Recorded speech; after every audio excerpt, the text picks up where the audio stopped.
ಉದಯ ನ್ಯೂಸ್ನ ಸಮಸ್ತ ವೀಕ್ಷಕರಿಗೂ ಸ್ವಾಗತ. KPS magnet ಶಾಲೆಯನ್ನು ಸರ್ಕಾರ ಆರಂಭಿಸಲು ಯೋಜನೆಯನ್ನು ಮಾಡಲಾಗಿದ್ದು, ಈ ಯೋಜನೆಯನ್ನು ತಕ್ಷಣವೇ ಸ್ಥಗಿತಗೊಳಿಸಬೇಕಂತ ಹೇಳಿ IDSO ಸಮಿತಿಯ ವತಿಯಿಂದ ಚನ್ನಗಿರಿ ಪಟ್ಟಣದ ಪ್ರಮುಖ ಬೀದಿಗಳಲ್ಲಿ ಪ್ರತಿಭಟನೆಯನ್ನು ನಡೆಸಲಾಯಿತು. ಈ ಸಂದರ್ಭದಲ್ಲಿ ಶಾಲಾ ಮಕ್ಕಳು ಹಾಗೆಯೇ ಲಿಂಗದಹಳ್ಳಿ, ಹಾಗೆಯೇ ಅಸ್ತಪ್ಪನಹಳ್ಳಿ, ಹಾಗೆ ಗಾಳಿಹಳ್ಳಿ ಸೇರಿದಂತೆ ಚನ್ನಗಿರಿ ತಾಲೂಕಿನ ವಿವಿಧ ಶಾಲೆಗಳ ಒಂದು ಮಕ್ಕಳು ಹಾಗೆ ಪೋಷಕರು ಸಹ ಈ ಪ್ರತಿಭಟನಾ ಮೆರವಣಿಗೆಯಲ್ಲಿ ಭಾಗವಹಿಸಿದರು. ಹಾಗೆಯೇ ಸಮಿತಿಯ ವತಿಯಿಂದ ಒಂದು ಸಮಾವೇಶವನ್ನು ಸಹ ಹಮ್ಮಿಕೊಳ್ಳಲಾಗಿದ್ದು, KPS ಮ್ಯಾಗ್ನೆಟ್ ಶಾಲೆಯ ಕುರಿತಂತೆ ಒಂದು ಮಾಹಿತಿಯನ್ನು ಸಹ ನೀಡಿದರು. ಈ ಸಂದರ್ಭದಲ್ಲಿ ಸಮಿತಿಯ ಪದಾಧಿಕಾರಿಗಳು ಹಾಜರಿದ್ದರು. ವರದಿ ಸತೀಶ್ ಪವಾರ್, ಚನ್ನಗಿರಿಯಿಂದ.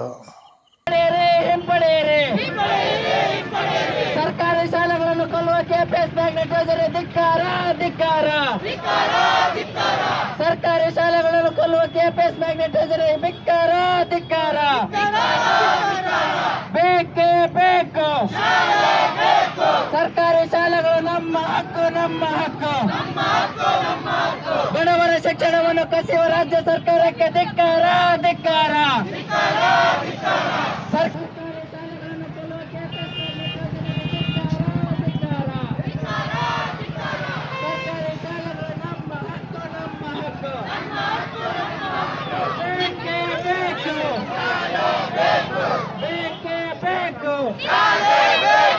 ಸರ್ಕಾರಿ ಶಾಲೆಗಳು ನಮ್ಮ ಹಕ್ಕು, ನಮ್ಮ ಹಕ್ಕು.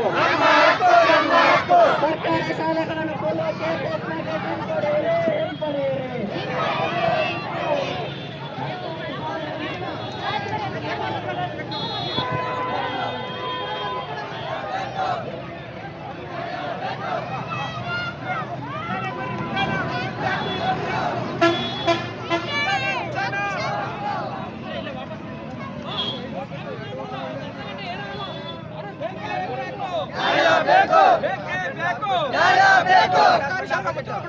ಬಿಡುವುದಿಲ್ಲ. ತಪ್ಪು ಅಂತ ಬೇಕಾಗಿಲ್ಲ. ಎಲ್ಲಿವರೆಗೂ ನಾವು ಮೂಢರಾಗಿರ್ತೀವೋ, ಎಲ್ಲಿವರೆಗೂ ನಾವು ಅಜ್ಞಾನದಲ್ಲಿ ಇರ್ತೀವೋ, ಅಲ್ಲಿವರೆಗೂ ಅವ್ರ ಕುರ್ಚಿ ಕಟ್ಟಿ ಆ ಒಂದು ಕಾರಣಕ್ಕೆ ನಮ್ಮಿಂದ ಶಿಕ್ಷಣ ಕಿತ್ಕೋತಾ ಇದ್ದಾರೆ. ಸ್ನೇಹಿತರೆ, ಸರ್ಕಾರಿ ಶಾಲೆಗಳನ್ನ ಮುಚ್ಚೋದು ಅಂದ್ರೆ ಏನರ್ಥ? ನಮ್ಮ ಬಾಳಿನ ಬೆಳಕು ಮುಚ್ಚದಂಗೆ.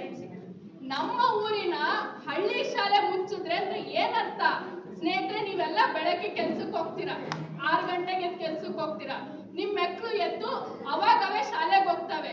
ಶಾಲೆ 7 ಕಿಲೋಮೀಟರ್ ದೂರ ಆದ್ರೆ ಈ ಮಕ್ಕಳು ನಡ್ಕೊಂಡು ಹೋಗಕ್ಕಾಗತ್ತಾ? ಖಂಡಿತ ಆಗಲ್ಲ. ಏನ್ ಮಾಡ್ತೀರಾ ಅವಾಗ? ಕೊನೆಯದಾಗಿ ಈ ಮಕ್ಕಳುಗಳು ಶಾಲೆಯಿಂದ ಬಿಟ್ಟು ಮನೆ ಸೇರ್ಬೇಕಾಗತ್ತೆ, ಇಲ್ಲ ನಿಮ್ ಜೊತೆ ಕೂಲಿಗೆ ಬರ್ಬೇಕಾಗತ್ತೆ. ಡೈರೆಕ್ಟ್ ಆಗಿ ಹೇಳ್ತಾ ಇದೆ ಸರ್ಕಾರ, ಬಡ ಮಕ್ಕಳಿಗೆ ಶಾಲೆ ಇಲ್ಲ ಇನ್ಮೇಲಿಂದ. ನಿಮ್ ಜೊತೆ ನೀವು ಕೂಲಿಗೆ ಕರ್ಕೊಂಡೋಗಿ, ನಿಮಗ್ ಜ್ಞಾನದ ಬೆಳಕು ಬೇಕಾಗಿಲ್ಲ, ನೀವು ಮನೆಯಲ್ಲೇ ಇರಿ, ನೀವು ದುಡಿಮೆ ಮಾಡ್ಕೊಂಡು ಎಷ್ಟು ಅನ್ಯಾಯ ಸಹಿಸ್ಕೊಂಡಿದ್ದೀರೋ ಹಿಂಗೆ ನಿಮ್ಮ ಮಕ್ಕಳು ಇರ್ಲಿ ಅಂತೇಳಿ ಏನ್ ಹೇಳ್ತಾ ಇದ್ದಾರೋ, ಇದಕ್ ನಾವು ತಕ್ಕ ಶಾಸ್ತಿ ಕಲಿಸ್ಬೇಕಾಗಿದೆ. ನಾವು ಅಜ್ಞಾನದಲ್ಲಿ ಇಲ್ಲ, ನಮಗ್ ಗೊತ್ತು ಜ್ಯೋತಿಬಾ ಫುಲೆ, ಸಾವಿತ್ರಿಬಾಯಿ ಫುಲೆ ಏನಕ್ಕೋಸ್ಕರ ಹೋರಾಟ ಮಾಡಿದ್ರು ಅನ್ನೋದು ನಮಗ್ ಗೊತ್ತು. ಆ ಹೋರಾಟಕ್ಕೆ ಮುಂದಿನ ದಾರಿನ ನಾವು ತೋರಿಸ್ಕೊಡ್ತೀವಿ. ಪೋಷಕರು ನಾವು ನಿಂತ್ಕೊಂಡು, ಶಾಲೆಗಳಿಗೆ ಕೋಟೆಗಳಾಗಿ ನಿಂತ್ಕೊಂಡು, ಭದ್ರಕೋಟೆಗಳಾಗಿ ನಿಂತ್ಕೊಂಡು ನಮ್ಮೂರಿನ ಶಾಲೆಗಳನ್ನ ನಾವು ಉಳಿಸ್ತೀವಿ. ನೀವು ಬರ್ತೀರಾ? ನಮ್ಮ ಶಾಲೆ ಮುಚ್ಚಕ್ ಬರ್ತೀರಾ? ನಮ್ಮ ಮೇಲಿಂದ ಹಾಗೋಗಿ ನೀವು ನಮ್ಮ ಬಾಳಿನ ಜ್ಞಾನದ ಬೆಳಕನ್ನ, ನಮ್ಮ ಮಕ್ಕಳ ಭವಿಷ್ಯನ ನೀವು ಮುಚ್ಚಕ್ ಬರ್ತೀರಾ? ನಾವದು ಬಿಡಲ್ಲ.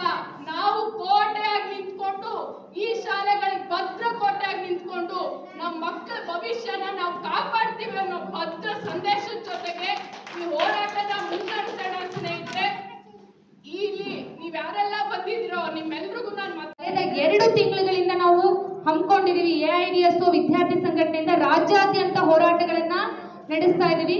ಹಾಗೇನೆ ನಮ್ಮ ರಾಜ್ಯ ಉಪಾಧ್ಯಕ್ಷರಾದ ಅಭಯ ದಿವಾಕರ್ ಅವರು ಈ ಒಂದು 40,000 ಸರ್ಕಾರಿ ಶಾಲೆಯನ್ನ ಮುಚ್ಚಬೇಕು ಅಂತ ಹೇಳಿ ಏನು ಸರ್ಕಾರ ಪಟ್ಟಿ ಅಂತ ನಾವು ಹೋರಾಟ ಮಾಡ್ತಾ ಇದ್ದೀವಿ. ನಾವು ಸರ್ಕಾರಿ ಶಾಲೆ ಉಳಿಸೋ ಹೋರಾಟದ ಮೊದಲಿನಿಂದ ನಮ್ಮ ಹೋರಾಟಕ್ಕೆ ಸಪೋರ್ಟ್ ಮಾಡಿದ್ದಾರೆ ಕುಬೇಂದ್ರ ಸ್ವಾಮಿ ಅವರು, ಪ್ರಗತಿಪರ ಹೋರಾಟಗಾರರು. ಅವರು ಕೂಡ ವೇದಿಕೆಗೆ ಬರಬೇಕು ಅಂತ ನಾನು ಕೇಳ್ತಾ ಇದ್ದೀನಿ. ಈ ಒಂದು ಸಂದೇಶನ ಇಡೀ ತಾಲೂಕಿಗೆ ನಾವು ತಲುಪಬೇಕಾಗಿದೆ. ದಾವಣಗೆರೆ ಜಿಲ್ಲೆನಲ್ಲಿ 213 ಶಾಲೆಯನ್ನು